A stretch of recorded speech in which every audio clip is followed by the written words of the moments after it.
নমস্কার, এখন আমরা চলে এসেছি কালী কার্তিকের শহরে সোনামুখীতে। তো আজকে আপনাদের দেখাবো সমস্ত কার্তিক পুজোগুলো সোনামুখীর। চলুন শুরু করি আজকের। হ্যাঁ, আমরা প্রথমে চলে আসলাম শিশু কার্তিকের কাছে। এখানকার প্রতিমা কিন্তু ভীষণ সুন্দর হয়, আর মন্দির চত্বরকেও খুব সুন্দরভাবে সাজানো হয়। আর এই মুহূর্তে দেখছি পুজোর জন্য ফল কাটা হচ্ছে। সত্যি অসম্ভব সুন্দর লাগলো এখানকার প্রতিমা এবং পুরো মন্দির চত্বর। আপনাদের কেমন লাগলো তা অবশ্যই কিন্তু কমেন্টসের মাধ্যমে জানাবেন।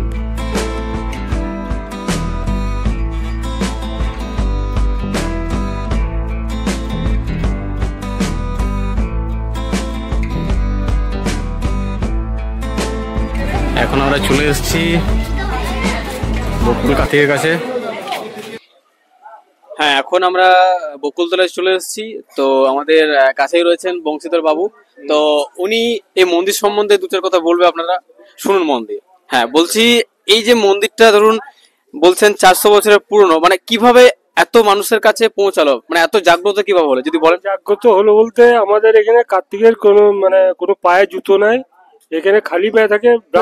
ব্রাহ্মণরা পুজো করে দিল প্রথম, সেই হিসেবে আমাদের কার্তিকের পায়ে ব্রাহ্মণদের প্রতিষ্ঠাতা ঠাকুর এটা, সেই হিসেবে এরা এত জাগ্রত।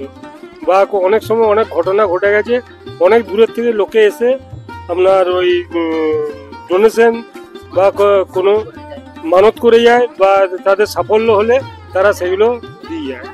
দূর দূরান্ত থেকে আসে মানুষে, বাবার কাছে মানত করে এবং পায়, এবং সবাই আসে জলদি সবাই প্রত্যেক দিন। ঠিক আছে, খুব জাগ্রত ভাবে আমাদের পুজো অর্চনা হয়। 3 তারিখে নরনারায়ণ সেবা হয় আমাদের, অনেক 1500-2000 মানুষের খায়। এবং এবারে নতুনত্ব 1 তারিখে আমাদের খাওয়ান করেছি আমরা মহাপ্রসাদ বাবার, কুপন সিস্টেম, সবাই খেতে পারবে। তো বলবো যে আসুন সবাই দেখুন আমাদের কার্তিককে, দেখুন।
এখন আমরা চলে এসেছি সোনামুখীর গর্ব অর্থাৎ মাইতো কার্তিক রাজা, আমাদের সোনামুখীর রাজা। তো এটা আনুমানিক 400 থেকে 500 বছর পুরনো।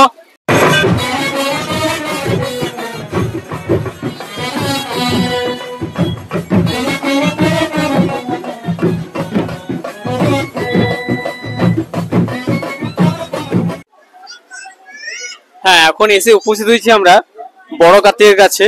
তো এই কার্তিক পূজাটা 9টি বাড়ি নিয়ে কিন্তু হয়ে থাকে। আনুমানিক ধরা যায় 300 থেকে 400 বছরের পুরনো এবং বিরাট জাগ্রত রয়েছে সোনামুখীবাসীর একটা প্রাণের কার্তিক বলতে পারেন এটা। ঠিক আছে, বড় কার্তিক। তো এই কার্তিক পূজা সোনামুখীর 5 দিন ধরে হয় এখানে। তো এখানকার কার্তিক পুজো এবং বিসর্জনটাও কিন্তু খুব প্রসিদ্ধভাবে নিয়ম করে পালন করা হয়।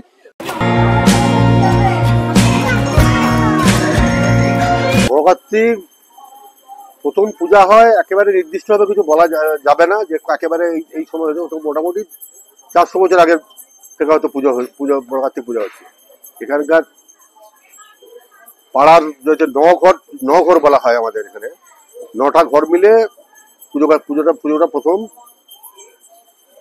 আরম্ভ হয়, প্রথম পূজাটা আরম্ভ হয়। এবং কার্তিক হচ্ছে শক্তির দেবতা, সেই শক্তির দেবতা হিসেবে এখানকার বড় কার্তিক যে নামটাও যেটা উপকরণ একটা বলা যায়, নামটা যেটা হয়েছিল এটা হচ্ছে কারণ যেহেতু তখন প্রথম কিছু কিছু কার্তিক ছোট ছোট ছোট ছোট তখনকার দিনে হতো ছোট আমরা যেটুকু শুনেছি, কিন্তু যেহেতু বড় বড় করে বা বড় কার্তিক এই নামকরণ করে এবং বড় করে কার্তিক সবাইকার থেকে বড় হবে, এই বড় কার্তিক সেই নামে বড় কার্তিক এখানে বড় কার্তিক হিসাবে করা হয়েছিল।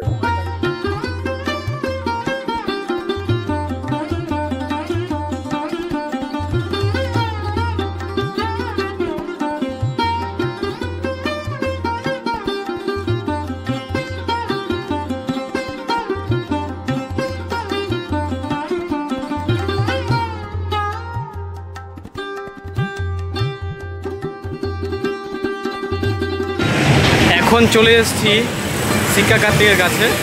তো এখানকার কার্তিকটা একদম ইউনিক ধরনের, টোটালটা দেখতে পাচ্ছেন তো। আর বাম দিকে রয়েছে বরাহ অবতার, দেখতেই পাচ্ছেন কি সুন্দরভাবে পুরো জিনিসটাকে করা হয়েছে, দারুণ লাগছে। আর কার্তিকের সাথে আরও অন্যান্য ঠাকুরগুলো কিন্তু রয়েছে এখানে, দেখতে পাচ্ছেন আপনারা।